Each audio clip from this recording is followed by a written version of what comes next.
Hey, welcome to Scooby-Topia. Hands down the most requested movie for me to discuss on this channel that I haven't talked about yet, beyond the Zombie Island era, is the 2010 film Camp Scare. So much that I realized I can't keep getting away with ignoring it. I know so many others have talked about it, and I might not bring anything new to the table, but hey, the video will exist now. I'm trying to get away from videos that are just about one movie in general, because I've done so many and they can get pretty similar to a point, but if you guys really want this one so bad, who am I to deny it? I haven't actually seen this movie in probably over a decade, though I remember loving it, so I'm sure I'll have a lot of fun revisiting it for the video. The 15th overall and second movie in the more modern reboot of DTV movies, released 7 months after the first on September 14th, 2010, just days after my birthday, Scooby-Doo Camp Scare has gone on to become a big fan favorite for a reason. One thing that stands out to most is the embracing of horror. Scooby-Doo has been dark before, see the Zombie Island era, and it's touched on horror in the past like the Scooby-Doo Project, a parody of the Blair Witch Project, which I have a video about, but with exceptions like the delightfully horror-inspired series Mystery Incorporated, the franchise has a habit in the time since of being pretty tame and friendly, no longer pulling as obviously or freely from gothic or horror roots, which is a shame because the original pitch of the series in the 60s was actually so scary that it was turned down by the network and had to be reworked into what it is now. And even Scooby of the 60s and 70s can be scary, as we've seen in my Scariest Villains series, meaning that being a little dark is in the DNA. So of course, leave it to Mystery Incorporated showrunners Spike Brand and Tony Cervoni when producing some of these movies to show up and give us one that really is drenched in appreciation for horror. In particular, the mini 80s horror film set at summer camp, a setting popular in the genre which even Goosebumps has tackled one too many times. The most obvious and iconic to inspire here, of course, is the Friday the 13th franchise, which you can see all over this movie. The woodsman in the movie might also be inspired by the legend of Cropsey, a campfire tale itself originating from summer camps around upstate New York, inspiring films like 1981's The Burning, and itself explored in the documentary simply titled Cropsey, which I remember quite liking. As for this movie, from what I remember and hear discussed often, it's a little overcomplicated for its own good, as great as it is, so let's take a look at it and see what we can parse of this spooky summer tale.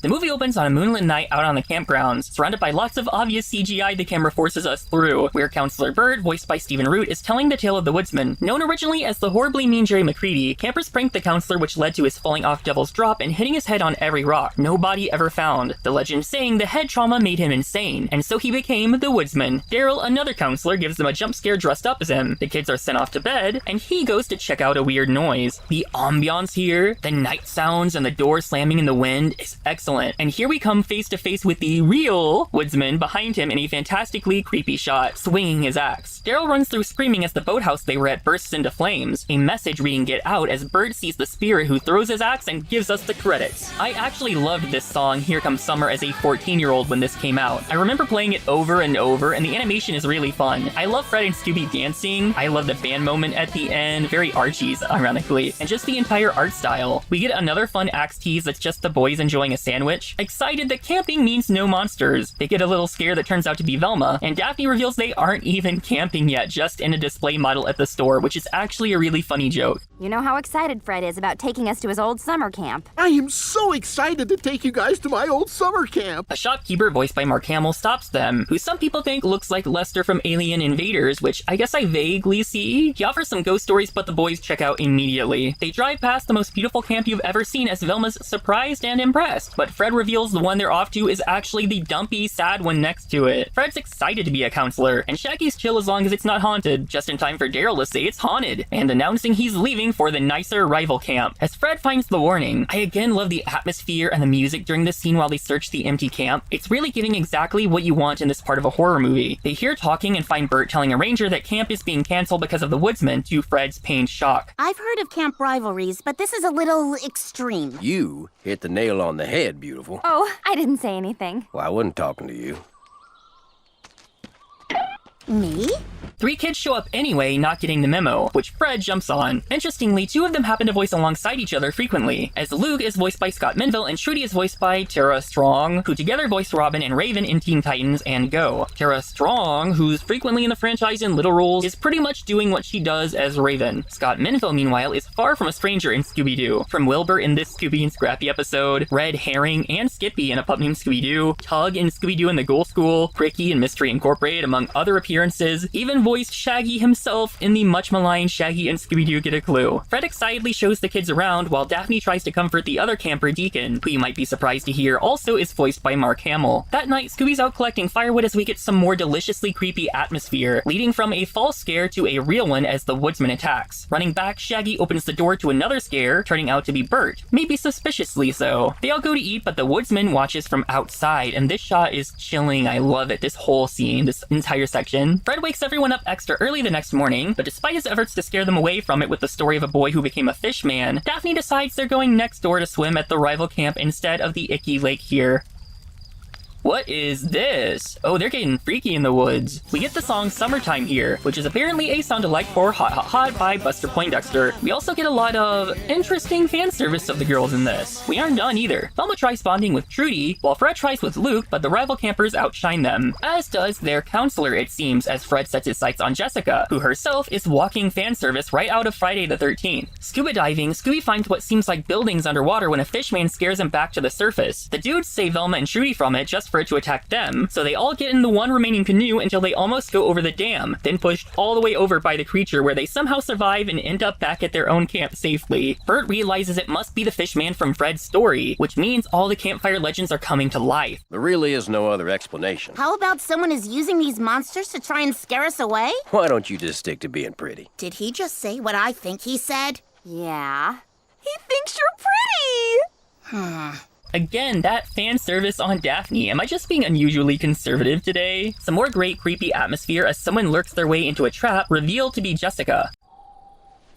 Some of their equipment has gone missing next door, and she thought it was them pulling a prank, though Fred says he leaves that to their campers. While Velma's confused as to what this adds up to, the woodsman gives them no time to think with another jump scare, chasing Shaggy and Scooby in this scene that visually is quite lovely. I love the dark colors from the night sky, everything only lit by the moon above. They seem safe finally while Fred, Velma, and Jessica hide until we get another jump scare of the woodsman targeting them next. The shot of the axe hitting them and him looking through being so perfectly horror. He's right there again as they turn around, but Daphne and Bert come to the rescue, even picking up the boys. Fred realizes Jessica is missing, hearing her scream as the woodsman chases her, and again peak horror as she's chased to the infamous Devil's Drop. No choice but to cross on the rickety bridge, which is so anxiety-inducing. I would just let him take me right there. Not like that.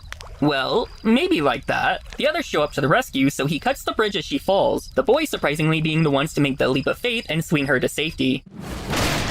Yikes!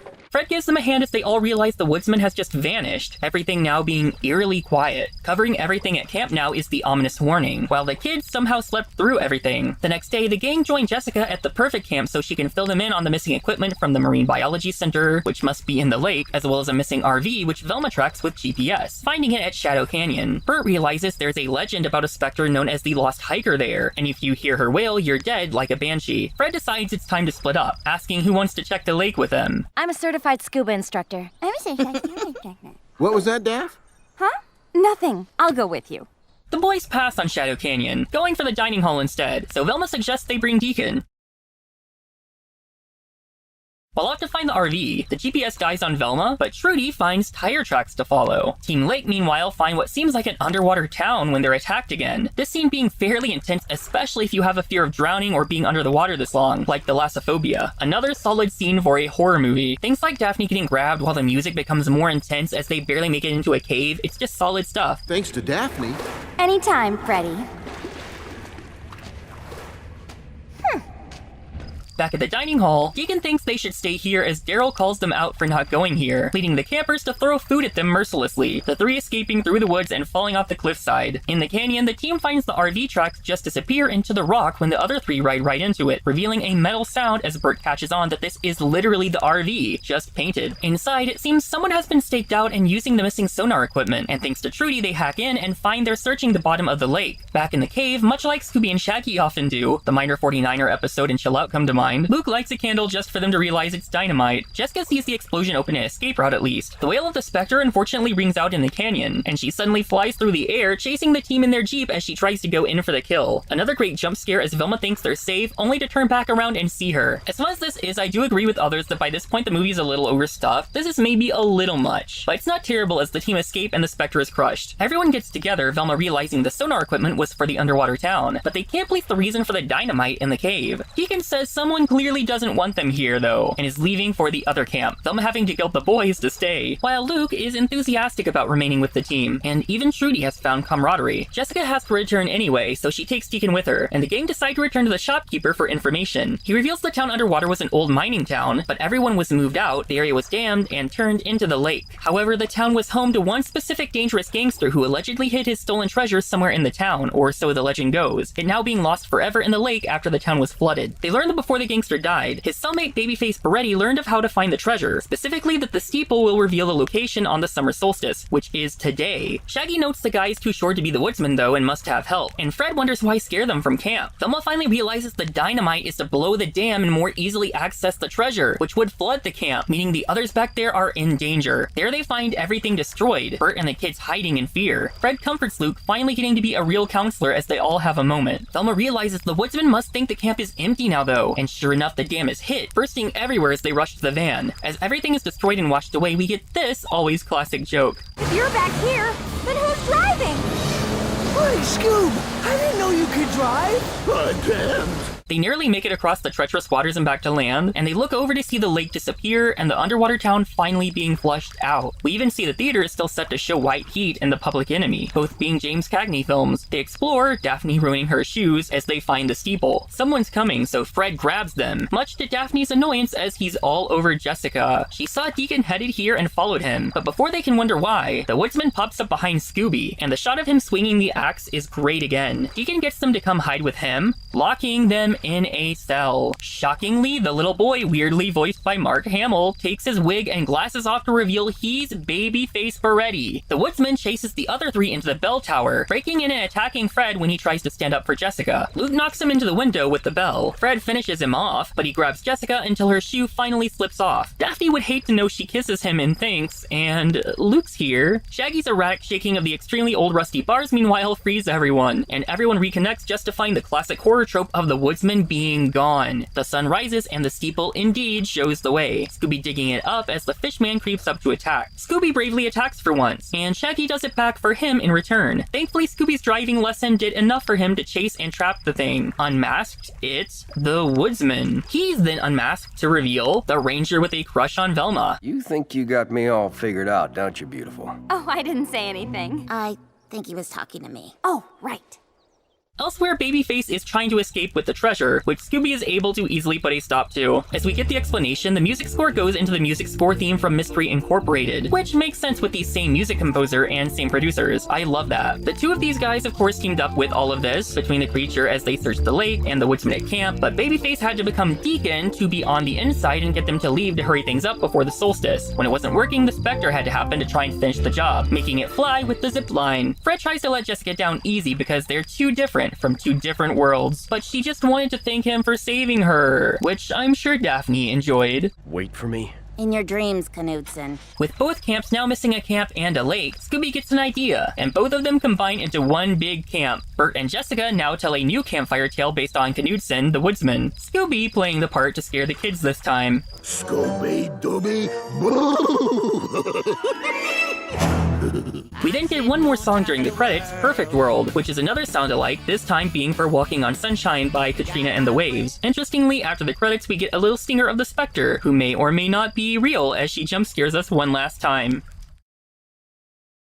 And that's Scooby-Doo Camp Scare. And the scare part is right. It's really nice to see how much this movie did actually utilize horror movie tropes and aspects, even down to the visuals, to real advantage. Even the amount of unusual fan service in the movie feels like it's leaning into how sexualized the 80s horror movies this borrows from were. Fred and Jessica being the obvious hookup during camp before one or both gets killed for having sex and becoming impure in morality. The woodsman himself, I don't know if he's the most memorable in the world of Scooby alone. I think I'll let you tell me instead of answering. But while a bit simple in design perhaps, I do think he fits in fairly well with 80s slasher killers. Sure, he's no Jason Voorhees, but he's pretty decent. This is obviously trying to be a more family-friendly version or introduction to enjoying the cinematic world of 80s slashers, especially the summer camp ones, and I probably would have loved it even more when it came out if I hadn't been 14 and already totally exposed to all the real deal horror. Even so, I see why it's lauded by so many as one of the best DTV Scooby movies, especially of the more modern era, which I'd say is since Matthew Lillard took over as Shaggy. Maybe it's just the camp setting, which always personally kind of bores me, but it does sometimes linger a little too long here and there between anything interesting or scary, but I'd say it's far less egregious here than in the majority of the movies. It does have a little bit much going on with the Ranger and Babyface creating 3 different antagonists to scare people away, but I don't think it takes away from much. Keegan being Babyface is definitely a decent twist. There's obviously hints with him wanting to leave for the other camp, but that could be written off as him just not being suited for the shitty camp. It's him literally being voiced by Mark Hamill if you realize that, which makes him stand out, because why would he of all people be voicing a random kid that doesn't seem as important? The Ranger isn't flashy, but I did enjoy the bit with him flirting with Velma. Pretty standard Scooby twist of it being someone they met earlier. Jessica might be the most surprising in that at least 2 or 3 times she's set up as a tease, as if she's the villain, and she was really giving off the vibes, so even during this rewatch I was really wondering if she was going to turn on Fred in the bell tower for a last minute twist, and was surprised when she didn't. Another thing I love is the music, done by the same composer who again did Mystery Incorporated among so many other Scooby titles, and I adore how he incorporated the series theme song into the movie. They don't really share a universe or art style, but I love when the movie and current show have some kind of brand synchronicity, like the What's New era had before this, between the show and 7 movies. I was excited to almost get it again between the Guess Who series, Trick or Treat, and Haunted High Rise, but then, you know, Haunted High Rise with the Hex Girls got cancelled despite being fully recorded, including the new songs. I also do again love the visuals of this movie. The atmosphere is top notch and really visually captures the mood, even if there's often some heavy reliance on CG that can't quite keep from being distracting. As far as Scooby movies go, this is definitely an easy and pleasant rewatch that should be ranked among the top tier, and definitely far from Return to Zombie Island, which I found out from one of my most recent videos is very much still as hated as ever. I think that's really all I have to say about this one though. For the many people that have continued to ask for this one, I hope you had a good time with however this video has come out. If I finish on time, this is releasing before the end of 2023, so it's also the last video of the year, obviously. Thank you for being here with me during this very interesting year, regardless of how long you've been here. I've genuinely made some of my favorite videos I've ever done this year and really enjoyed what I did this time. I even kept them all fairly connected like a proper season in some way. I don't know what 2024 will look like, I don't even know what the next video will be or when, but if I do happen to show up with a new video, I hope it's good and that whoever is watching this one likes it too. Until then, you can follow me on the socials like that, formerly known as Twitter, TikTok, Tumblr, Instagram, or wherever else. Subscribe if you like the video, like the video if you like the video, please. I'll see you next time in Scooby-Topia.